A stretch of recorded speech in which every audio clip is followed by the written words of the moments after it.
Olá, boa noite. O relato que vou contar aconteceu entre os anos de 1986 e 1989.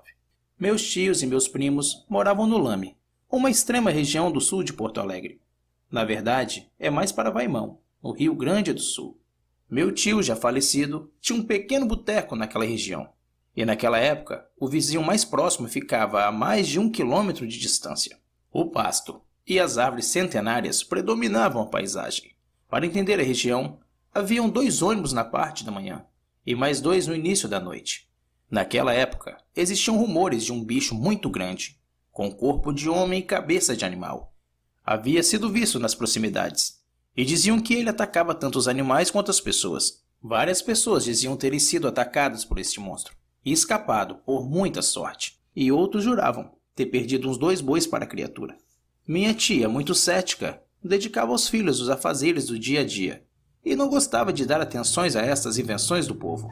Porém, certo dia, suas descrenças foram postas à prova.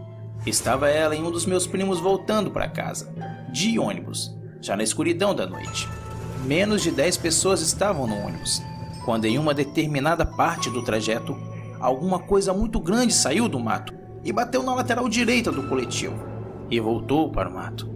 A batida fez com que o motorista, talvez por susto, perdesse o controle e freasse bruscamente, parando parcialmente dentro de uma vala. Apesar do susto, não houve feridos, mas as pessoas se assustaram muito com aquele acontecido. Com o fato, o motorista se irritou muito e saiu do ônibus resmungando e xingando, indo verificar o estrago e ao mesmo tempo chamar ajuda. Por estarem no escuro e ainda muito longe de casa, todos ficaram em seus lugares. Poucos minutos após a saída do motorista, todos ouviram um grunhido estranho, o qual não poderia ser de um animal ou de um ser humano, segundo as testemunhas contaram. Com isso, as pessoas entraram em pânico e começaram a se aglomerar. Bem junto à cadeira do cobrador, o silêncio tomou conta das pessoas e todos ficaram atentos a todo o som externo, quando, sem aviso, uma nova batida foi dada na mesma lateral do ônibus. Todos se levantaram e correram para o lado ao contrário. Algumas pessoas começaram a chorar e rezar, sendo que uma senhora ficou descontrolada. A minha tia, com muito medo, permaneceu protegendo seu filho. Neste instante, o ônibus começou a ser violentamente sacudido, como alguma coisa que estivesse chacoalhando o veículo, de um lado para o outro. E o pavor ia crescendo à medida que o ônibus balançava. Parecia que seria tombado a qualquer momento. Observando através das janelas, podia-se ver um vulto grande do lado de fora, mas não dava para saber o que era aquilo.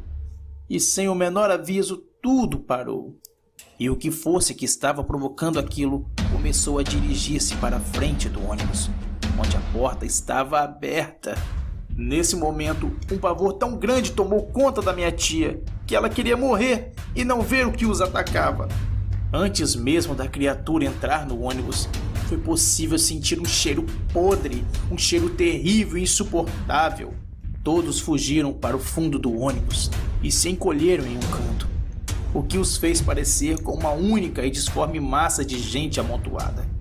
E quem teve coragem de olhar, jura ter visto um grande homem nu, de pele escura e áspera, com uma cabeça enorme de bode, com chifres enormes e olhos amarelos, o qual correu até a roleta e parou, e forçando e bufando raivosamente para entrar, parando por alguns segundos e fixando seu olhar maléfico sobre nossa histeria coletiva. Ficamos como bois acuados em direção ao matadouro, e em seguida, por um milagre de Deus, ele nos deu as costas, desceu do ônibus e desapareceu no mato. O choro tomou conta das pessoas. As pessoas estavam em choque, totalmente apavoradas. O cobrador pulou a roleta e correu para fechar a porta do coletivo. Alguns longos minutos se passaram, quando um outro ônibus encostou do lado deste. Um outro motorista, que foi chamado para socorrer o carro estragado, foi informado do ocorrido e saiu para encontrar o primeiro motorista, que ainda não tinha retornado. E por sorte, estava andando no acostamento da estrada, retornando do local que ligou para a empresa de ônibus. A brigada militar foi acionada. Vieram ambulâncias, peritos, rádios e até televisão. O caso foi repercutido por muitos meses, havendo até matérias de jornal e entrevista com as vítimas. Grupo de buscas procuraram rastros da criatura, mas nunca foram encontrados. Várias teses foram formuladas sobre o que tinha atacado o ônibus, mas nada foi comprovado. Fora alguns animais mortos que foram atribuídos à criatura, nada mais ocorreu.